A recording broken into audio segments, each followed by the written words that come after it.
వరంగల్ తూర్పు నియోజకవర్గంలో తాను ఎమ్మెల్యేగా ఉన్నప్పుడే అభివృద్ధి జరిగిందని మాజీ మంత్రి కొండా సురేఖ అన్నారు.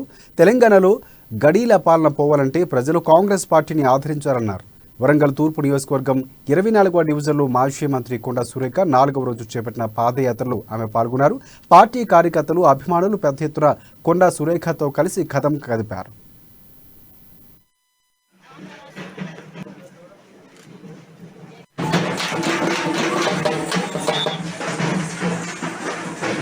హాస్య ఆధ్యాయ యాత్రలో భాగంగా ఇక్కడ స్థానికంగా కంటెస్ట్ చేసినటువంటి నీలఫర్ గారు ఇంట ఉన్నారు. డివిజన్ ప్రెసిడెంట్ గారు కూడా అందరి నాయకత్వంలో ఈ కార్యక్రమం చాలా విజయవంతంగా కొనసాగుతూ ఉంది. ఇక్కడికి వెళ్ళినా కూడా అందరూ కూడా నవ్వుతూ పలకరిస్తూ రావడం చాలా సంతోషంగా ఉంది. పోయినసారి కూడా ఇక్కడికి చేస్తే బాగుందనేటువంటి మాట చెప్తా ఉన్నారు. ఏది ఏమైనా కూడా ఈ ప్రభుత్వం చాలా వ్యతిరేకత ప్రజల్లో ఉంది. నేను చేసినటువంటి డెవలప్మెంట్ తప్పితే నేను చేసిన డెవలప్మెంట్ తప్పితే ఒక్క రూపాయి పని కూడా వాళ్ళు చేయలేదు.